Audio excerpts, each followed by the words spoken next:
Bona Siwa. So doing that job in 10 minutes, wow.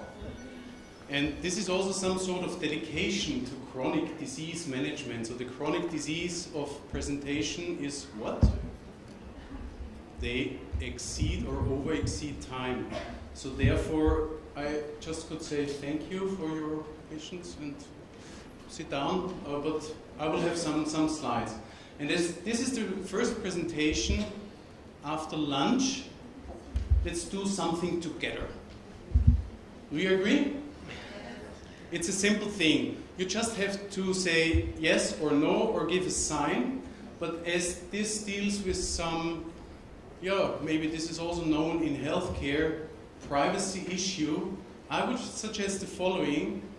If you agree, just do like, and if you don't agree, do like, okay? So, are you fine today? That's great. Okay. So now the real exercise is starting. Chronic disease management. How many of you have family members that are suffering a chronic disease? How many of you do know people suffering a disease? So this was the simple exercise. I heard almost anybody making that sound. And this is why the topic is so serious. Because now, the last exercise, how many of you are aware of a disease management program in Romania? How that? I'm wondering. And so my presentation, which now should be in 7.5 minutes, was tailored to be also together with a colleague. And going back to that exercise, I can also say, because he's in bed in the other hotel, suffering a flu. So take his warm excuse, I will entertain you. But nevertheless, really, let's use the remaining time. And I brought you some examples. So this is not a marketing presentation. At least you will realize that because we do not have a nice looking slide and the slide sets are different. I just brought some examples from different countries where we have been awarded to support national programs. And this is just an example where we think, and this is our perception, we think about collaborative care solution. And what is a collaborative care solution? It consists mainly of 4 parts. And you can read the slides, but mainly it says it's about collect patient information coming from an electronic health record. There are some initiative plans in Romania, which is fine. The second thing is compare and have some guidelines for evidenced medical guidelines and do some evidence-based medicine.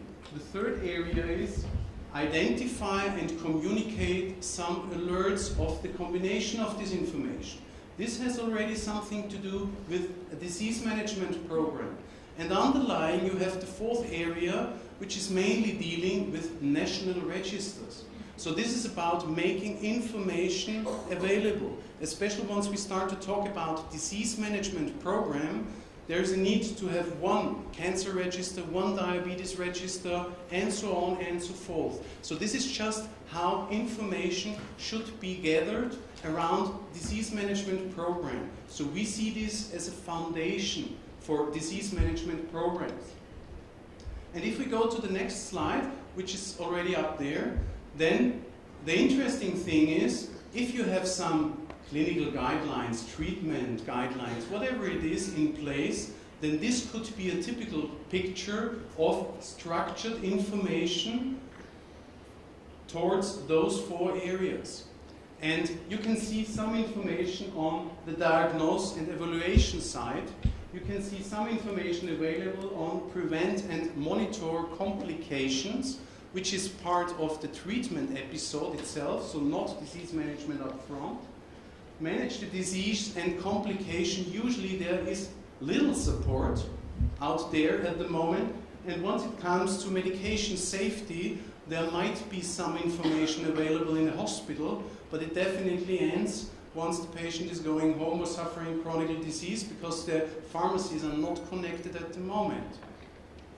And if we have a program in place, or just something like an information basis, you can easily see a simple example which additional clinical or treatment relevant information is enriched. And at least if you have access to that, let's call it simple data, because there's a difference between data and information. If you combine several data, and this is more or less about data, then you can gain information out of that.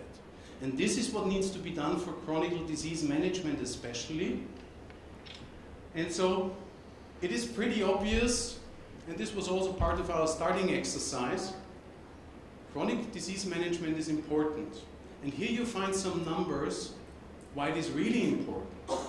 Not only besides the fact that people are dying suffering disease, which is dramatic, but also from a cost and system perspective of healthcare management, you see high numbers. And there are some correlation from a medical perspective between diseases. Starting with diabetes might end up with eye status, foot status. You all know it better than me. I'm not a doctor. I'm not a physician. But nevertheless, those are the drivers why it at least makes sense from a financial perspective, invest in disease management programs. We've agreed on that science. And now, a little broader picture. We talked about disease management and the base foundation of disease management, which is mainly information. And then think about the following. Where does a disease start? Usually, patients do come to a physician or even to the hospital when they really have issues. Is that chronic disease management? No. That's active treatment, curative care, however you call it. So disease management must start prior to that.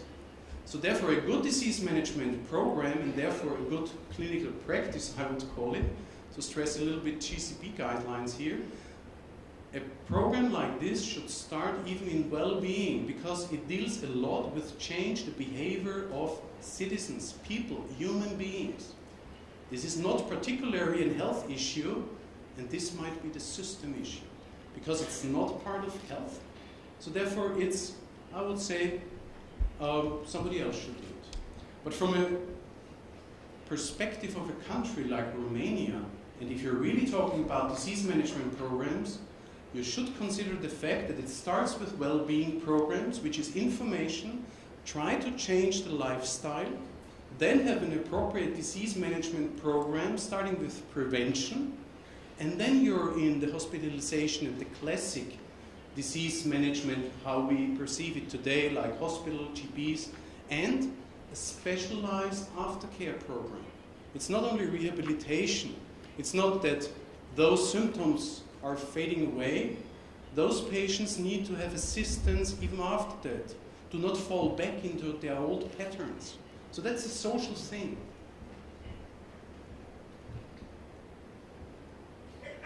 And just a summary of benefits. So the red thing means what is going down. This is about cost, hospitalization rate, and all the stuff you know. And the green side is mean what increases really if you have a disease management program. And I would stress out patient loyalty is very important, and patient engagement. So having such a program in place will give patients a better feeling what to do. This is often the main question. Just imagine diabetes. Patients are coming. It's really bad news that they are suffering this disease. But the first question is, what should I do now? That's a simplified first question of any patient suffering a disease. Having some information available in an appropriate format. I do not want you to think that the portal is a solution to everything. Far away. It must be a system, a program, and some IT support maybe.